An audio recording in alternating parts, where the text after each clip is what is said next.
What is going on, Laker fans? Appreciate you guys tuning in. I want to spend some time talking about a really good article that came out earlier today from Dave McMenamin, talking about the NBA trade deadline and basically that the Lakers have a couple different options. Sounds like three options. Number one, his option was stay put, don't do anything.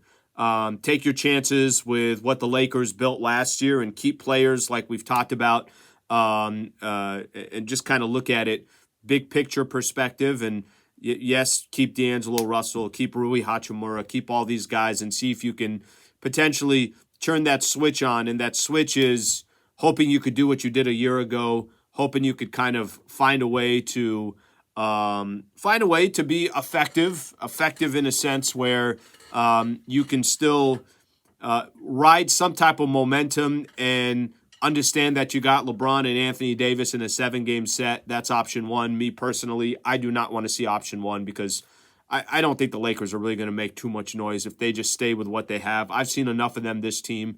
They're 22-22 through 44 games. Yes, can they have a couple of good wins? The Thunder, the Clippers earlier in the month. They beat the Dallas Mavericks. Yeah, but they can also lose to any team. They're also not even guaranteed to come out of a play-in tournament if they're in the play-in tournament. So I'm not crazy about that. I think part of the reason of staying with option one, of not doing anything, I'm going to read a piece here that Dave McMenamin put in, which is interesting.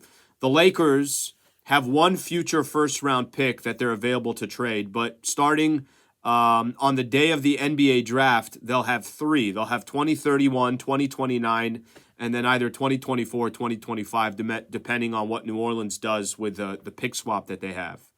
And this specific quote that they have in here from Dave McMenamin, the Lakers have discussed internally the possibility of packaging 3 picks along with the players they already have on their books to pursue a bona fide star such as Donovan Mitchell of the Cavs or Trae Young of the Atlanta Hawks. I'd probably lean more towards Donovan Mitchell in that department. But that would basically mean you don't do anything, and then you wait for the summer, and in the summer you go out there and try to make a big-time move. I understand what the strategy would be there, but that means you're probably wasting a year. Lakers are not going to go make a real NBA championship run, in my opinion, with this roster. Another option, shake it up. Shake it up is obviously what the Lakers have. There's been a lot of conversations about. Zach LaVine, if you go after him, of the Chicago Bulls. DeJounte Murray remains in the conversation. Everybody knows we've been talking about DeJounte Murray a ton. I'm a big fan of DeJounte Murray. I'd love to see the Lakers go try to make a run for DeJounte Murray. I think that would be fantastic. Now, are they going to have to give up some capital to go get him? They're going to have to give up some talent to go get him? Yes. But to me, I'm a fan of DeJounte Murray. I'd love to see him as part of the team.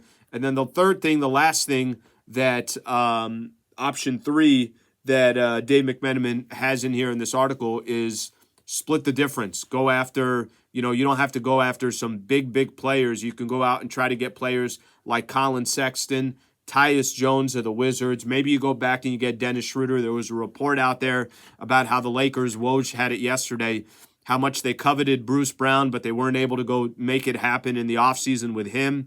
He knew he was going to go get paid by the Pacers. He did. Then he got traded. Now he's with the Toronto Raptors.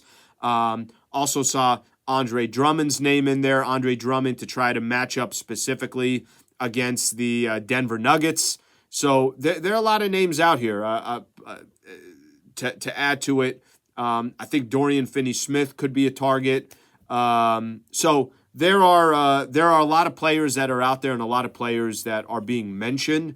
But the article obviously goes through 3 different options for the Lakers. I'm going to throw this out to Laker fans, kind of get what you guys think, what you guys believe. Do the Lakers sit pat and say, you know what, let's wait. Let's not do anything right now. Nothing's going to really save our season. Or let's just take our chances and keep all our assets. Do they, and then go, big game hunting in the offseason? Do you want to see them go after a DeJounte Murray or a Zach LaVine, one of those other players, and try to still, as best as you can, compete this year?